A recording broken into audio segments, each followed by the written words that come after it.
চ্যানেলে ধর্নায় মমতা বন্দ্যোপাধ্যায়।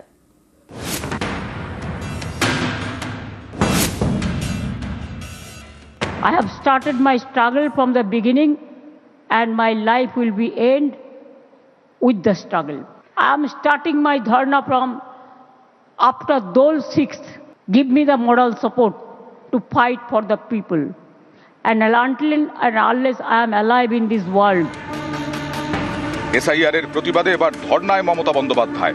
শুক্রবার দুপুর 2টোয় ধর্নায় বসবেন তৃণমূল নেত্রী। একথা প্রথম জানান অভিষেক বন্দ্যোপাধ্যায়। 6 তারিখ মেট্রো চ্যানেলে মমতা বন্দ্যোপাধ্যায় নিজে এই নিয়ে প্রতিবাদ কর্মসূচি নিয়েছে। তিনি অবস্থান বিক্ষোভ এবং ধর্নায় দুপুর 2টো থেকে নিজে বসবেন। তারপরে পরবর্তী কর্মসূচি তিনি অ্যানাউন্স করবেন। এসআইআর করার নামে ভোটারদের নাম বাদ দেওয়ার চক্রান্ত, এই অভিযোগে শুরু থেকেই সরব মমতা বন্দ্যোপাধ্যায়। जैसे बिहार में 40 लाखों का ज्यादा आदमी को नाम निकाल दिया और बंगाल में भी करने वाला है, अगर करेगा तो घेराव कर्मसूची करेंगे। গত অক্টোবরে পশ্চিমবঙ্গে শুরু হয় এসআইআর। লক্ষ লক্ষ ভোটারকে শুনানিতে ডাকা হয়। বাড়তে থাকে হয়রানি। এসআইআর আতঙ্কে অনেকের মৃত্যু এবং আত্মহত্যার অভিযোগ ওঠে। পথে নামেন মমতা বন্দ্যোপাধ্যায়। রেড রোডে বি.আর. আম্বেদকরের মূর্তির সামনে থেকে মিছিল শুরু করেন, শেষ করেন জোড়াসাঁকো ঠাকুরবাড়ির কাছে। মিছিলে তৃণমূল নেত্রীর হাতে ছিল ভারতের সংবিধান। আমাদের নতুন করে প্রমাণ দিতে হবে যে we are Indian citizen or not.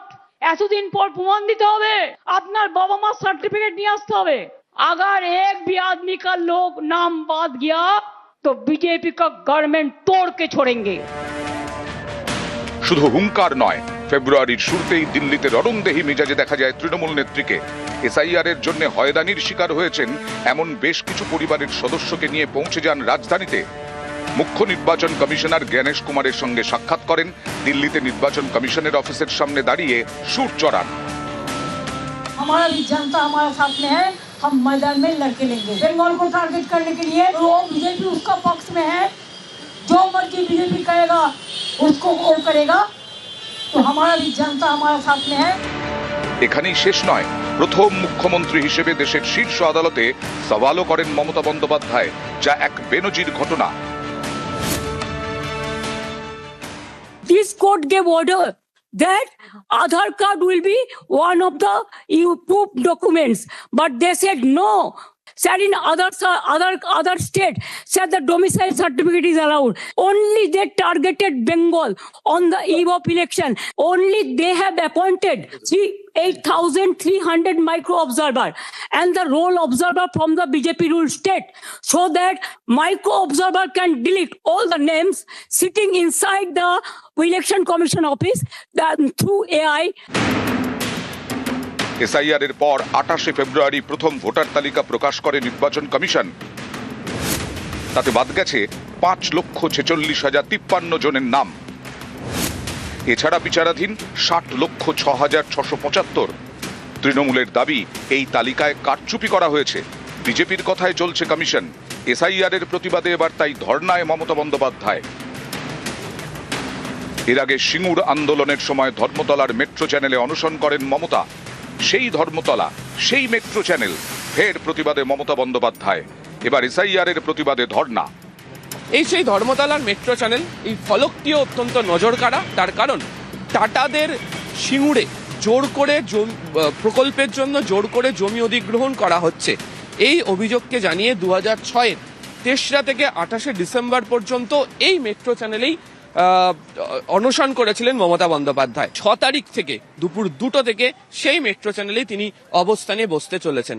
ইতিমধ্যেই দেখতে পাওয়া যাচ্ছে যে প্রস্তুতিটা শুরু হয়ে গিয়েছে, যে মূল মঞ্চ তৈরি করা হচ্ছে এবং মূল মঞ্চের পাশাপাশি রাস্তার একাংশে যারা আসবেন এই অবস্থান কর্মসূচিতে যোগ দিতে তাদের বসার জন্য ব্যবস্থা করে রাখা হচ্ছে।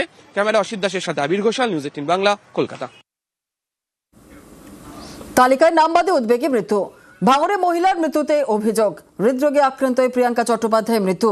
এসআইআর এর পর প্রথম তালিকায় প্রিয়াঙ্কার নাম ডিলিট। তৃণমূলের অভিযোগ, নাম বাদে অসুস্থ হয়ে মহিলার মৃত্যু হয়েছে। নলমুড়ি গ্রামীণ হাসপাতালে মৃত্যু হয় প্রিয়াঙ্কার।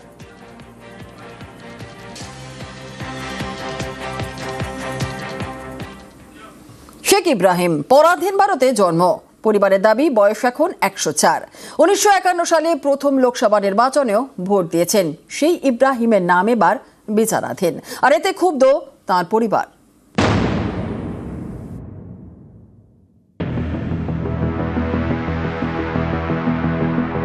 ইনি শেখ ইব্রাহিম, বয়সের ভারে ঠিকমতো হাঁটতে পারেন না।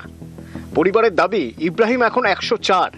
বহু ভোট দিয়েছেন, কিন্তু এবার তার নাম বিচারাধীনের তালিকায়।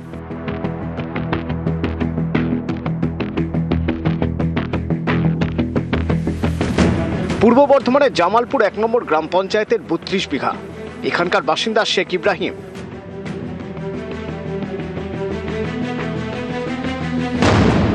পরিবার জানিয়েছে 1922 সালে ইব্রাহিমের জন্ম। 1942 সালে ভারত ছাড়ো আন্দোলনে যোগ দেন। 1951 সালে প্রথম লোকসভা নির্বাচনে ভোট দেন। তারপর থেকে নিয়মিত ভোট দিয়েছেন। এবার কি ভোটটা দিতে পারবেন? প্রশ্নটা ভাবাচ্ছে ইব্রাহিম ও তার পরিবারকে, কারণ শেখ ইব্রাহিমের নাম এখনো বিচারাধীন।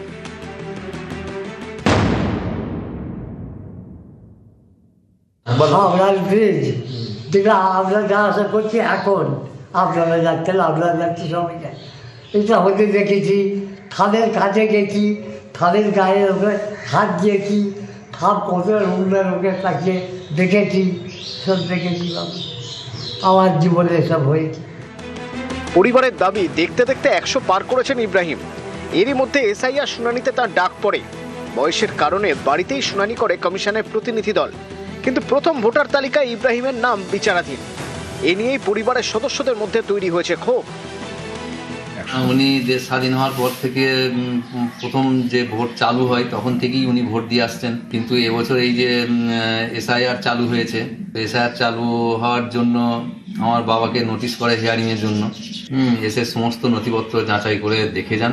সেখানে দেখা যাচ্ছে আমার বাবার নামের পাশে মানে আন্ডার জুডিকেশন লেখা আছে আর কি। মানে খুবই দুঃখজনক এবং অপমানজনক। হ্যাঁ, তিনি যদি ভারতের নাগরিক না হন তাহলে ভারতের নাগরিক কে? তিনি ভারতের স্বাধীনতা নিজে চাক্ষুষ করেছেন এবং এটা আমার মনে হয় যে নির্বাচন কমিশনের আরেকটু দায়িত্বশীল হওয়া দরকার ছিল। পূর্ব বর্ধমানের জামালপুর থেকে ক্যামেরায় সন্দীপ পালের সঙ্গে শরদিন্দু ঘোষ, নিউজ 18 বাংলা। এসআইআর এর পর প্রথম ভোটার তালিকা, সেখানে নাম বাদ। শান্তিপুরে এক বুথে 350 ভোটারের নাম বাদ, আর দেগঙ্গার একটি বুথে বাদ 400 জনের। এই অভিযোগে দেগঙ্গায় বিক্ষোভ, রাস্তা অবরোধ।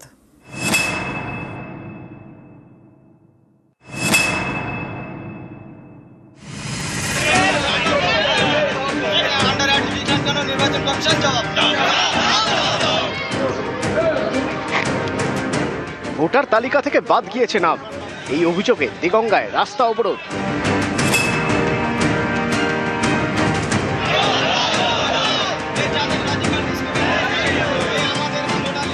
উত্তর 24 পরগনার দেগঙ্গার রানীহাটি। এখানকার একটি বুথে ভোটারের সংখ্যা 902। অভিযোগ, এর মধ্যে প্রথম ভোটার তালিকায় বাদ গিয়েছে 400 জনের নাম, বিচারাধীন 200। এ নিয়েই তৈরি হয়েছে ক্ষোভ। বুধবার রাস্তা অবরোধ করেন স্থানীয়রা।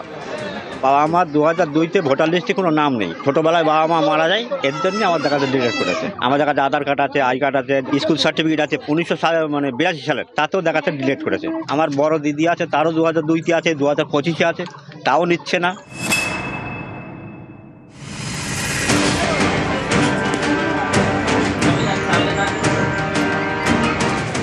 এক বুথে 350 নাম বাদ, নদিয়ার শান্তিপুর বিধানসভার হরিপুর গ্রাম পঞ্চায়েত। এখানকার একটি বুথে মোট ভোটারের সংখ্যা 975। অভিযোগ, এর মধ্যে বাদ গিয়েছে 350 জনের নাম। এতেই তৈরি হয়েছে উদ্বেগ। 350 জন মতন মানুষের ভোট বাদ গেছে। ভারতবর্ষের যত ধরনের প্রমাণপত্র আমার রয়েছে, বিএলও সেখানে জানিয়েছে ফর্ম 7 আমাদের বিশেষ কিছু লোকের নামে জমা পড়েছে। এটা চক্রান্ত করে আমাদের ভোটটা কাটা হয়েছে।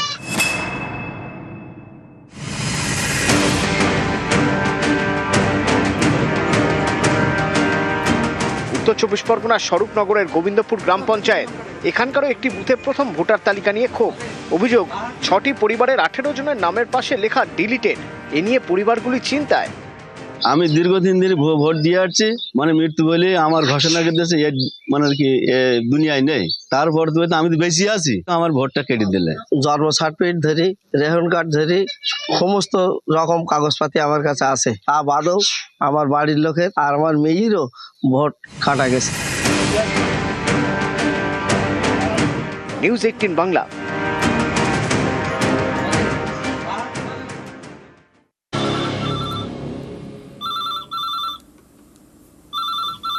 বিলে লেখা ব্যাচ নাম্বার 1 আর ওষুধের পাতায় লেখা ব্যাচ নাম্বার আর 1। লেক টাউনের অ্যাপোলো ফার্মেসির ওষুধের বিলে জালিয়াতির অভিযোগ।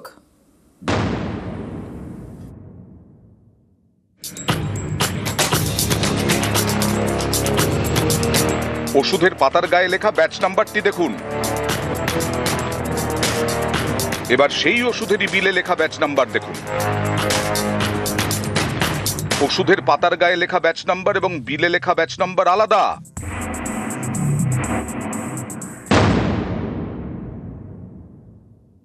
যে ক্যাশ মেমোতে যে ব্যাচ নাম্বার থাকবে সেই ব্যাচ নাম্বারের ওষুধই কাস্টমারকে দিতে হবে, এটা কম্পালসান। এর মধ্যে কোনো অল্টারনেটিভের কোনো ব্যবস্থাই নেই। ব্যাচ নাম্বার আলাদা, মেয়াদ শেষ হওয়ার তারিখও আলাদা। ওষুধের পাতায় একরকম, বিলে আরেক রকম। লেকটাউনে অ্যাপোলো ফার্মেসি, এই ওষুধের দোকান থেকে 2রা মার্চ ওষুধ কেনেন এক ব্যক্তি। সেই ওষুধের বিল নিয়েই বিতর্ক। এটি সুকিয়া স্ট্রিটের আরেকটি অ্যাপোলো ফার্মেসি। এখান থেকে কেনা ওষুধের পাতায় লেখা ব্যাচ নম্বর এবং বিলের ব্যাচ নম্বর 1। একই ছবি যশোর রোডের ধারের একটি ওষুধের দোকানে। দেখুন ট্যাবলেটের নাম দেখুন, লোড ওষুধ। এর ব্যাচ নাম্বারটা আপনি দেখুন, এখানে দেখলে বুঝতে পারবেন ডিটেলস। 25119, দেখুন 25119। প্রপারলি আমাদের ওষুধে যে ব্যাচ নাম্বারটা থাকবে, বিলেও আপনি সেই ব্যাচ নাম্বারটাই পাবেন। কাস্টমার কখনো কখনো চেক করেন, কখনো কখনো করেন না, এটা কাস্টমারের উপর ডিপেন্ড করে। কিন্তু আমরা প্রত্যেকটা চেক করে দিই কাস্টমারকে, যে বিলে যে ব্যাচ নাম্বারটা থাকবে, তিনি হাতে যে ওষুধটা পাচ্ছেন সেটা না সেম ব্যাচ নাম্বারই হয়। সত্যতা বলতে পারেন, ওটাতে কনফার্ম হবে। আমি যে ব্যাচ নাম্বারটা বিল করে দিচ্ছি আর কাস্টমার যেটা পাচ্ছেন তার সাথে যদি বিলে মিল হয়, তার মানে ওষুধটা সঠিক আছে। ব্যাচ নাম্বারটা বাড়িতে গিয়ে সব দেখে নিই। ব্যাচ নাম্বার, এক্সপায়ারি, এই দুটো আমরা সব সময় আমি দেখি। এক্সপায়ারিটা আমি 1 নম্বর দেখি, এক্সপায়ারিটা। ব্যাচ নাম্বারটা হয়তো অতটা আমার হয় না, একাধটা দেখে নিই। কিছু দোকান আছে, আমি বলবো না, এইখানেই আছে, যারা ব্যাচ নম্বরও দেয় না, তাদের কাছ থেকে আমি নিই। ব্যাচ নাম্বারটা কি দেখে নেন? না, একদমই না। কিন্তু এটাও তো গুরুত্বপূর্ণ যে আপনি সঠিক ব্যাচের ওষুধ মানে আপনাকে বিলে দেওয়া হচ্ছে কিনা। একদমই, কিন্তু দেখা আর হয় না, নিয়ে চলে যাওয়াই হয়। তো ব্যাচ নাম্বারটা যে ওষুধের গায়ে লেখা আছে এবং বিলে লেখা আছে, এই দুটো এক হওয়াটা খুবই জরুরি। আর আজকে কম্পিউটারের যুগে এইটা ভুল হওয়ার কোনো জায়গা নেই। এটা হচ্ছে ক্ল্যারিক্যাল মিস্টেক, যে দোকান তারা ঠিকমতো মেনটেন করে না। ওষুধের পাতার গায়ে লেখা ব্যাচ নাম্বার এবং বিলে লেখা ব্যাচ নাম্বার আলাদা। এ নিয়ে অ্যাপোলো ফার্মেসির বক্তব্য কি ছিল সেটা শুনুন। জানানোর পর মানে বিন্দু মাত্র বিচলিত না হয়ে তিনি খুব ঠান্ডা গলায় উত্তর দিলেন যে এটা খুব স্বাভাবিক, ওটা ব্যাচ নম্বর নিয়ে তো আপনার অসুবিধা না, আপনি যে ওষুধটা চেয়েছেন সেটা পেয়েছেন কিনা দেখুন। আমি বললাম যে সেই ওষুধ পেয়েছি, কিন্তু ব্যাচ নম্বরটা অত্যন্ত গুরুত্বপূর্ণ। তিনি বিষয়টা আমলই দিলেন না, বললেন এটা সব জায়গাতেই এইরকমই ভাবেই বিক্রি হয়, আপনি নিজে হলে নিন, না হলে ছেড়ে দিন। শ্রীভূমির ক্যানাল স্ট্রিটের এই দোকান থেকে যে ব্যক্তি ওষুধ বিক্রি করেছেন তার ভুল হয়েছে কথাবার্তায়, এবং সে কথা স্বীকার করে নিলেও ক্যামেরার সামনে মুখ খুলতে নারাজ কর্তৃপক্ষ। সিসিটিভি ফুটেজ খতিয়ে দেখে এই তদন্ত করা হবে এবং সেই সময় যে ব্যক্তি কাউন্টারে ছিলেন তার ভূমিকা কী ছিল সেটাও তদন্ত করে দেখবে অ্যাপোলো কর্তৃপক্ষ। বিশ্বজিৎ সাহা, নিউজ 18 বাংলা।